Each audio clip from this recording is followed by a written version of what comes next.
Hi everyone, and welcome to my channel Chess, Shorts and Sweets. This is a channel that welcomes all chess fans from all around the world, particularly those looking for relaxing and informative chess lesson at the same time. In this video today we are going to discuss one of the most important and the most powerful defenses played against the d4 opening. Personally, I have been playing the d4 opening exclusively for the last 2 or 3 years, and I've been through many online games and over-the-board games as well that I analyzed in details, and I tried to figure out Black's most common mistakes along different lines.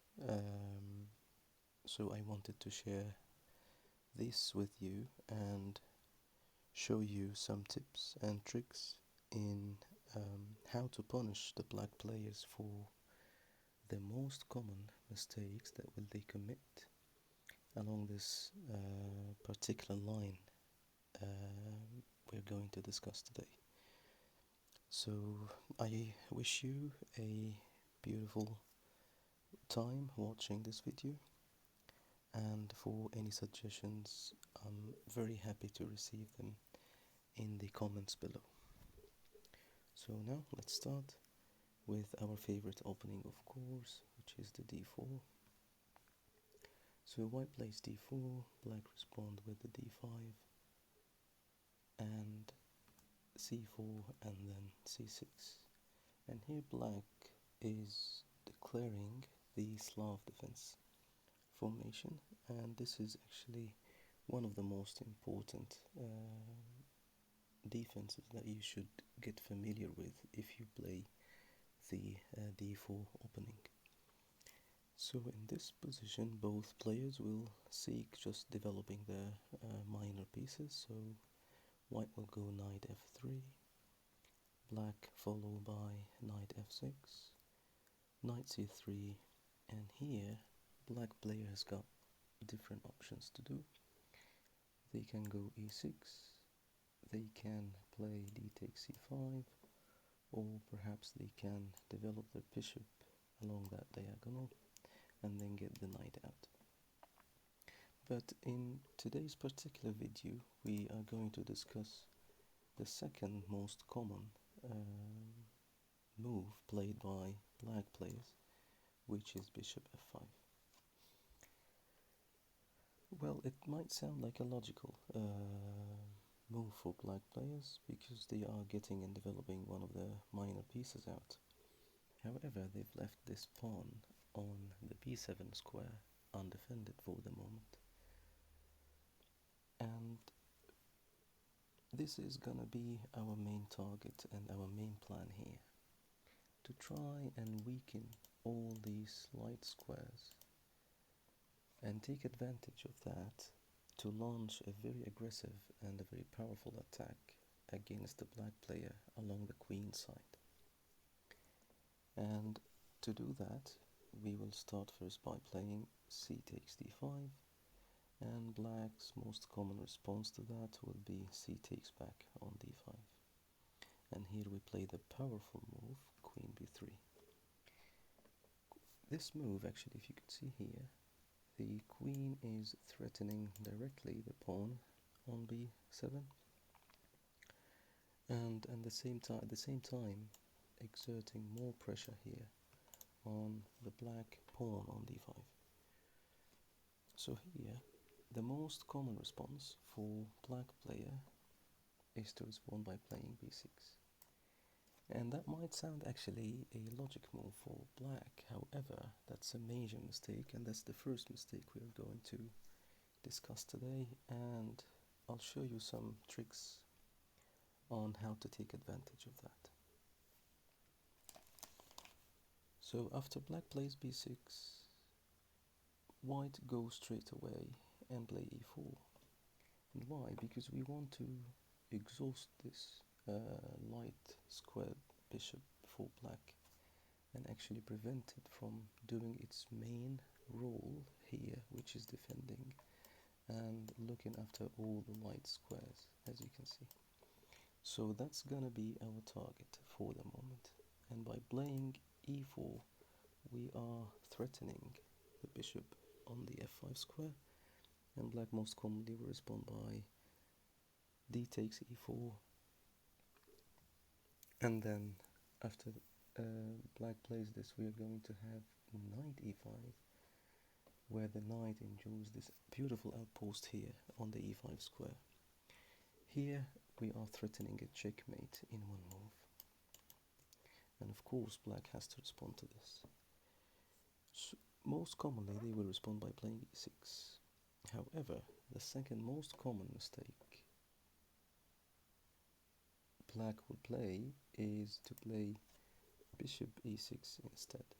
And that might sound like a quite logical move for black here as well, because they would think, okay, I'm keeping an eye on the f7 pawn and also directly threatening the queen on the b3 square. But what black doesn't know at the moment is that we are going to launch a very aggressive attack, and the powerful move that we will play will be bishop b5 check. So here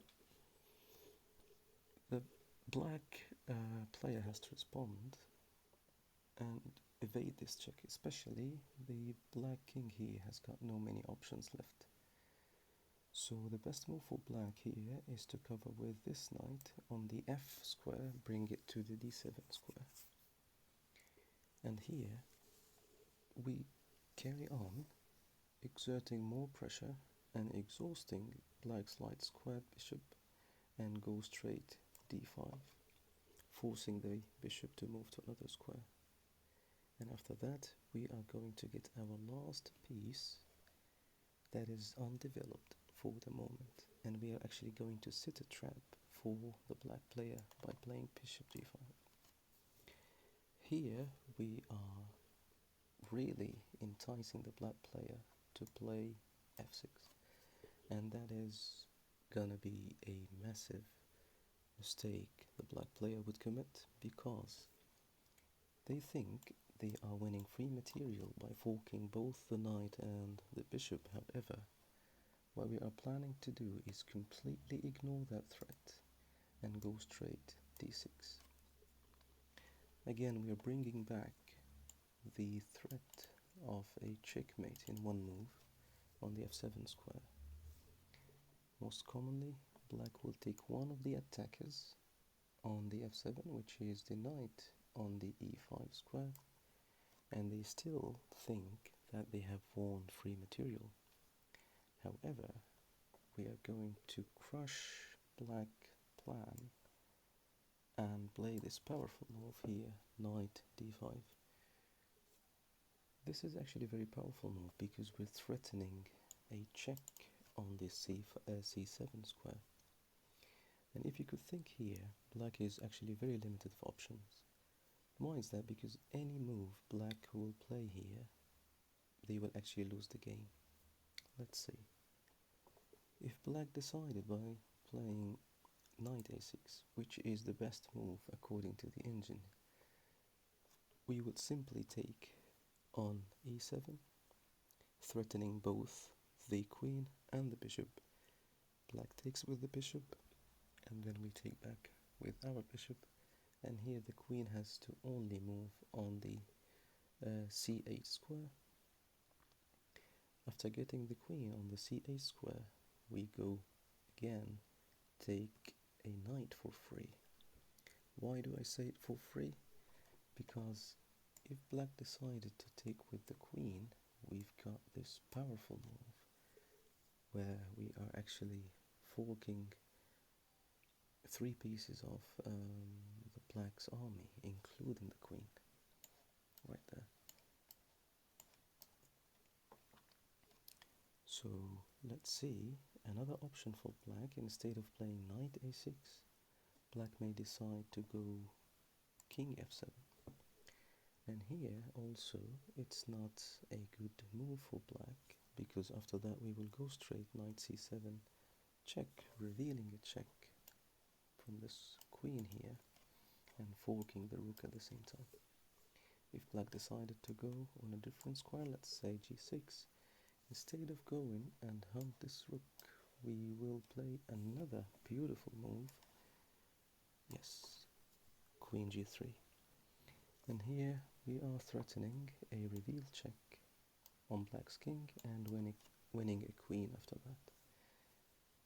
To avoid that, black may try responding by knight f6, but again we have this powerful move, knight to e8 check. Again, black is very limited of options. He has to take by the knight, and then we go check, revealing a check by the queen and winning black queen eventually. Let's suppose that let's bring you back after playing this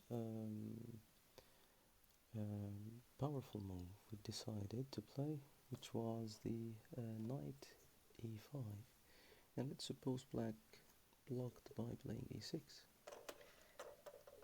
So in this position, again, we will continue with our plan and play, yes, g4. Why? Because this is our target. This is what we're trying to do. We completely exhaust the light square bishop. And here, the best move for black to take by the knight, because he could also take by the bishop. However, we can after that play bishop b5 check, and then win the bishop for free. So best is to take by the knight, and after that we play again bishop b5 check, kings move to a different position, and then we go with another check on the a3 square by our queen. Then the only way black can avoid a checkmate threat is to respond by bringing their queen on the d6 square. Here we will take with the queen check, black will take, and then we have this beautiful fork, knight f7 check, forking the king and the rook at the same time. So yeah, I hope in this video I've shown you how to deal with black two common mistakes along that line, which was first b6, and going through this particular line, if black played bishop e6 on their 8th move. I hope you found this video quite useful to you. Please let me know if you want more videos about similar contents, and don't forget to have a look at the short videos as well I'm providing on this channel. Thank you so much for watching, and I hope to see you guys next time.